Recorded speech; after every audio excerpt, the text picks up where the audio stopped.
여러분, 지금 삼성전자 안에서 시장판을 뒤흔들 수 있는 전쟁이 조용히 벌어지고 있습니다. 이 전쟁의 이름은 기술 경쟁도 아니고 스마트폰 성능 경쟁도 아닙니다. 협상력 전쟁입니다. 우리가 매년 갤럭시를 살 때마다 삼성전자는 미국 기업 퀄컴에 막대한 비용을 지불해 왔습니다. 업계에서는 이걸 퀄컴세라고 부릅니다. 문제는 돈만이 아닙니다. 퀄컴이 가격을 올리면 삼성은 받아들일 수밖에 없었습니다. 왜냐하면 삼성이 직접 만든 엑시노스가 그동안 결정적인 대안이 되지 못했기 때문입니다. 시장파는 엑시노스보다 퀄컴 칩 탑재의 소식에 오히려 안도했습니다. 그런데 지금 이 구조가 흔들리고 있습니다. 2026년 2월 25일 공개될 갤럭시 S26을 앞두고 엑시노스 2600이 다시 중심에 올라왔습니다. 중요한 건 성능이 아닙니다. 삼성이 처음으로 퀄컴 말고 다른 선택지가 있다는 걸 증명할 수 있느냐입니다. 오늘 영상에서는 이 칩 하나가 삼성의 비용 구조, 파운드리 전략, 그리고 투자 판단 기준을 어떻게 바꾸는지 집중 분석하겠습니다. 왜 삼성은 이 판에서 이길 수 있는 구조에 들어왔는지. 여러분, 구독과 좋아요는 영상 끝나고 누르셔도 괜찮습니다. 자, 바로 시작할게요. 엑시노스 2600의 핵심은 성능이 아니라 유지력입니다. 여러분, 스마트폰 칩 이야기 나오면 대부분 이렇게 묻습니다. 그래서 퀄컴보다 빠른 거야, 아닌 거야? 그런데 이 질문부터가 삼성이 수년간 빠져있던 함정이었습니다.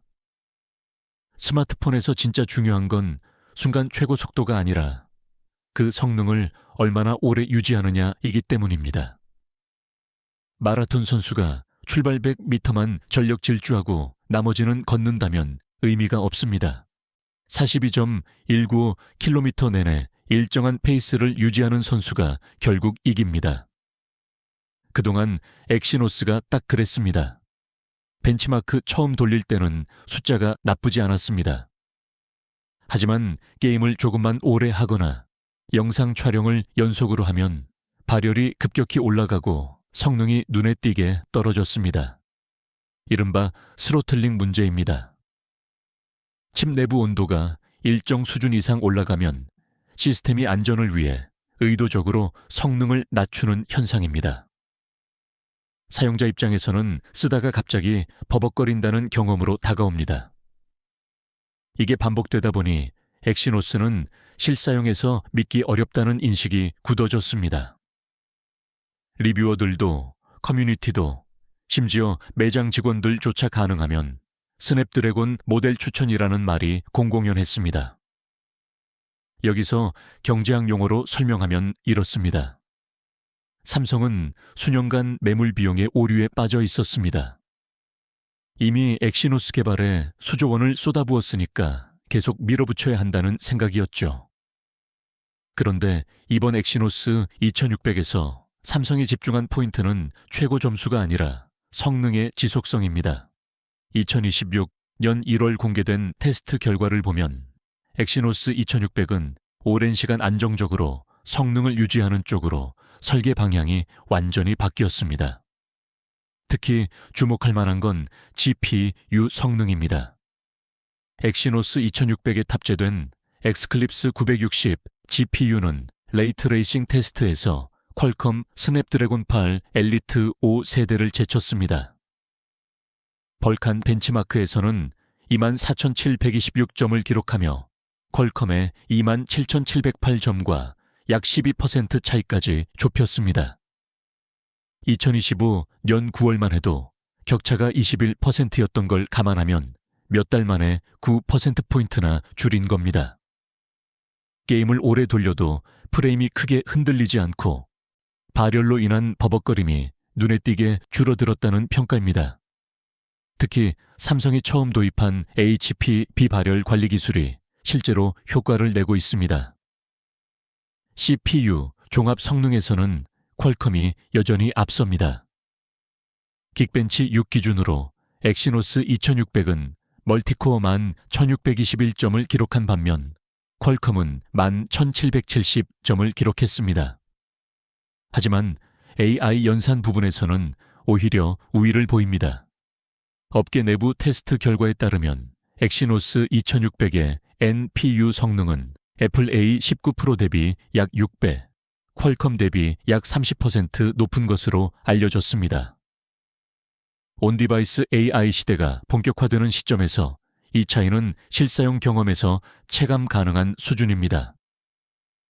예를 들어 사진 편집할 때 AI가 배경을 지우거나 통화 중 실시간 번역을 할 때 속도 차이가 느껴진다는 뜻입니다. 왜 이게 중요한가? 발열과 성능 저하는 단순한 불편을 넘어서 배터리 수명, 기기 수명, 그리고 브랜드 신뢰도까지 직접 영향을 줍니다. 발열이 심한 기기는 배터리가 빨리 소모되고 충전 사이클도 빨리 돌아가며 결국 배터리 교체 시기가 앞당겨집니다. 무엇보다 사용자는 이 제품은 믿을 수 없다는 감정을 갖게 됩니다. 삼성은 이 문제를 해결하기 위해 칩 설계만 바꾼 게 아닙니다. 열이 어디로 가고 어떻게 빠져나가고 어디서 막히는지까지 구조 전체를 재설계했습니다. 반도체 칩뿐 아니라 냉각 시스템, 내부 레이아웃, 소프트웨어 레벨, 전력 관리까지 전부 손댔습니다. 이걸 공학적으로는 시스템 최적화라고 부르지만 쉽게 말하면 집 전체를 리모델링한 겁니다. 방 하나만 고치는 게 아니라 환풍구도 뚫고 단열재도 바꾸고 전기 배선까지 다시 깐 거죠. 그 결과 엑시노스 2600은 처음엔 빠른데 쓰다 보면 불안한 칩이 아니라 처음부터 끝까지 예측 가능한 칩에 가까워졌습니다. 이제 협상 테이블에 올릴 수 있다. 협상 이론에 베트나라는 개념이 있습니다. 즉, 협상이 결렬됐을 때 선택할 수 있는 최선의 대안이라는 뜻입니다. 과거 삼성의 BATN-R은 사실상 없었습니다. 퀄컴이 가격 올리면 그냥 받아들일 수밖에 없었죠. 하지만 이제는 다릅니다. 삼성이 이번 세대에서는 엑시노스 비중을 늘리겠다고 말하는 순간 퀄컴은 물량 감소 가능성을 계산에 넣어야 합니다. 실제로 퀄컴 CEO는 2025년 11월 실적 발표에서 갤럭시 S26의 칩 점유율이 자사 75%, 엑시노스 2500 수준일 것으로 예상했습니다. 이 발언 자체가 흥미롭습니다. 만약 엑시노스가 정말 쓸모없다면 퀄컴 CEO가 굳이 실적 발표에서 25%라는 숫자를 언급할 이유가 없습니다. 이 언급은 퀄컴도 이제 엑시노스를 무시할 수 없는 경쟁자로 인식하기 시작했다는 방증입니다. 특히 한국과 유럽 시장에서는 엑시노스 2600이 주력으로 탑재될 것으로 보입니다. 이 시장만 합쳐도 상당한 규모입니다.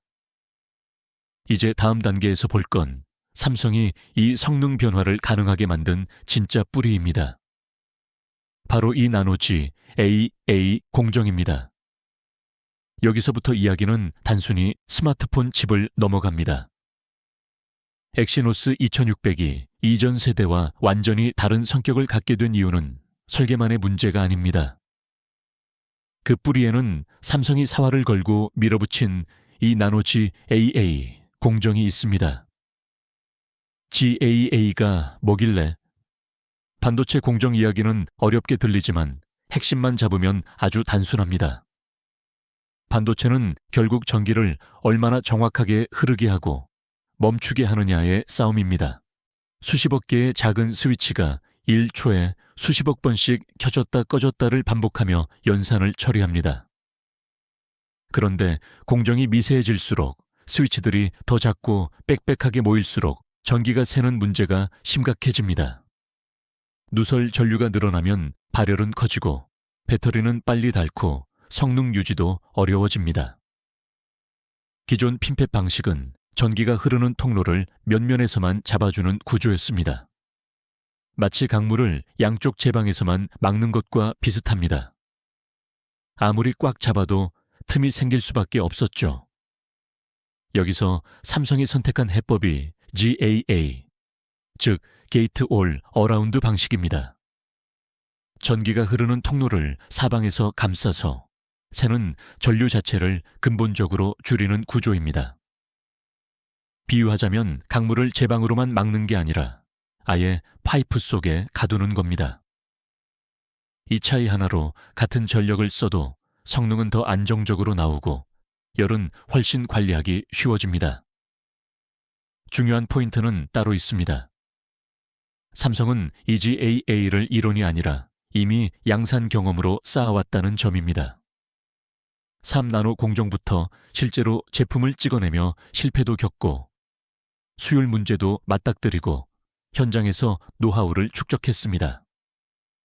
2026년 1월 기준 삼성의 2나노 1세대 공정 수율은 50%를 넘어섰습니다. 수율이라는 건 반도체 생산에서 가장 중요한 지표입니다. 100개를 만들었을 때 몇 개가 제대로 작동하느냐를 나타내는 비율입니다. 수율이 낮으면 아무리 좋은 설계를 갖고 있어도 비용이 폭증하고 납기를 맞출 수 없습니다. 예를 들어 수율이 50%라는 건 100개 만들면 50개는 버려야 한다는 뜻입니다. 하지만 이게 70%, 80%로 올라가면 원가는 극적으로 떨어집니다. 경제학에서 말하는 규모의 경제가 작동하기 시작하는 겁니다. 반면 경쟁사 TSMC는 이 나노 시점에 와서야 본격적으로 GAA로 넘어오는 상황입니다. TSMC는 2025년까지 핀펫 방식을 유지하다가 2026년 하반기에야 이 나노 GAA를 도입할 계획입니다. 이 차이는 설명 자료 한 장으로는 보이지 않지만 실제 양산 단계에서는 상당한 격차로 드러날 가능성이 있습니다. 선발주자의 이점이라는 게 있습니다. 먼저 시작한 사람이 시행착오를 겪으면서 노하우를 쌓는 동안 후발주자는 그 시간을 따라잡아야 합니다. 삼성전자는 2025년 12월 19일 엑시노스 2600을 공식 발표하며 제품 상태를 대량 양산으로 표기했습니다. 이건 단순한 개발 완료가 아니라 실제로 찍어낼 수 있는 수율을 확보했다는 뜻입니다. 여기서 파운드리 비즈니스 모델을 이해할 필요가 있습니다. 파운드리는 남의 설계도를 받아서 대신 만들어주는 사업입니다. 애플이 칩을 설계하면 TSMC나 삼성이 그걸 대신 찍어주는 거죠. 그런데 고객 입장에서는 무서운 게 뭐냐면 설계도를 넘긴 뒤에 제대로 안 나오면 제품 출시가 통째로 밀린다는 겁니다. 그래서 파운드리를 선택할 때 가장 중요한 건 기술력도 있지만 신뢰성입니다. 약속한 날짜, 약속한 수율로 안정적으로 찍어낼 수 있느냐. 삼성은 지금까지 이 부분에서 TSMC에 밀렸습니다. 3나노 공정에서 수율을 제때 못 올린 경험 때문에 고객들이 삼성을 꺼렸던 겁니다. 그런데 엑시노스 2600이 자사 스마트폰에 안정적으로 돌아가는 모습을 보여준다면 그건 말이 아니라 결과물로 증명하는 겁니다. 여기서 삼성이 가진 독특한 강점이 하나 드러납니다. 삼성은 칩을 설계하는 부서와 칩을 만드는 부서가 모두 같은 회사 안에 있습니다. 시스템, LSI 사업부가 설계하고 파운드리 사업부가 생산합니다. 이걸 수직계 열화라고 부릅니다. 한 회사가 원료부터 생산, 판매까지 전부 다 하는 구조를 말합니다. 수직계 열화의 장점은 뭐냐면 중간에 거래 비용이 안 든다는 겁니다. 설계팀과 생산팀이 같은 건물에서 매일 얼굴 보고 일하니까 문제 생기면 즉시 해결할 수 있습니다. 실제로 삼성은 테슬라의 차세대 자율주행 칩 AI6을 이 나노 공정으로 수주했습니다.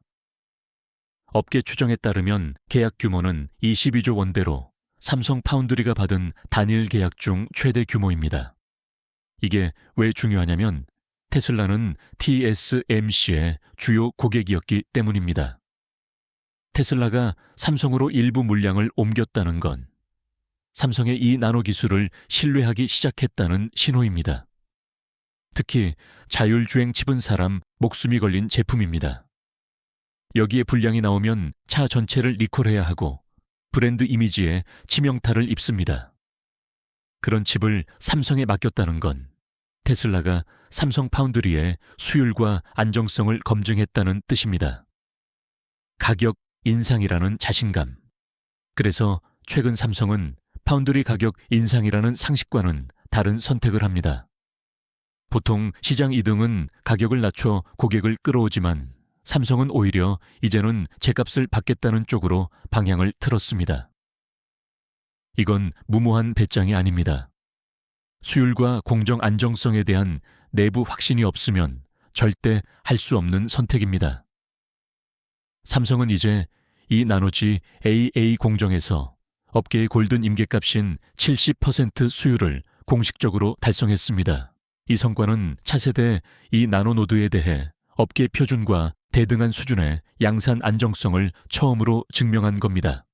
이제 이 나노 독점 시대는 시작되기도 전에 끝났습니다. 전 세계 AI 칩 설계자들에게 삼성은 이제 확실한 듀얼 소싱 대안이 되었습니다. TSMC의 생산 능력에만 매달리던 병목 현상을 해결할 안전 밸브가 생긴 거죠. 수율이 안정되자 삼성은 TSMC보다 33%나 저렴한 가격 경쟁력을 확보했습니다. TSMC가 미국 관세와 타이트한 물량으로 가격을 올릴 때 삼성은 정반대의 길을 갑니다. 3주의 무기는 또 있습니다. 바로 미국의 테일러 공장입니다. 이곳에서 2026년 3월부터 이 UV 장비를 가동하며 최첨단 이 나노 제품을 미국 현지에서 직접 찍어낼 계획입니다. TSMC가 준비하는 이 나노급 공정인 ENP는 여전히 기존 핀팻 기반입니다. 반면 삼성은 이미 이 나노 전체를 GAA로 전환해 기술적 성숙도에서 반세대 앞서가고 있습니다. 지금 전 세계는 유례없는 AI 칩 공급 부족에 직면해 있습니다. 이 거대한 파도 속에서 파운드리 공급처가 하나 더 늘어난다는 건 단순히 삼성의 매출 증대를 넘어 전 세계 AI 산업의 병목 현상을 해결하는 결정적인 한 수가 될 것입니다. 시장은 이미 움직이기 시작했습니다. 빅테크 기업들에게 이제 삼성은 있으면 좋은 대안이 아니라 리스크 관리를 위해 반드시 가져가야 할 제2의 공급원이 되었습니다. 불가능해 보였던 TSMC의 아성을 무너뜨릴 기회가 왔습니다. 엑시노스 2600은 그 거대한 방역의 시작을 알리는 신호탄입니다. 이제 중요한 건 단순한 기술력을 넘어선 돈의 흐름입니다. 엑시노스 2600은 삼성전자의 모바일 사업부와 파운드리 사업부 모두의 영업이익을 극대화하는 열쇠입니다. 자체 칩을 사용함으로써 퀄컴에 지불하던 천문학적인 로열티가 절감됩니다. 동시에 파운드리 가동률이 올라가면서 고정비가 분산되는 이중의 이익 구조가 형성되는 거죠. 이 구조적 변화는 삼성에게 단순한 부품 국산화 이상의 의미가 있습니다. 전 세계 부품 공급망에서 삼성이 다시 갑의 위치로 돌아오는 신호탄이기 때문입니다. 결국 2026년 하반기 실적 발표에서 우리는 삼성 파운드리 사업부의 역사적인 흑자 전환을 목격하게 될 것입니다. 이 나노 GAA가 그 기적을 만들고 있습니다. 이제 시장은 삼성을 믿기 시작했습니다.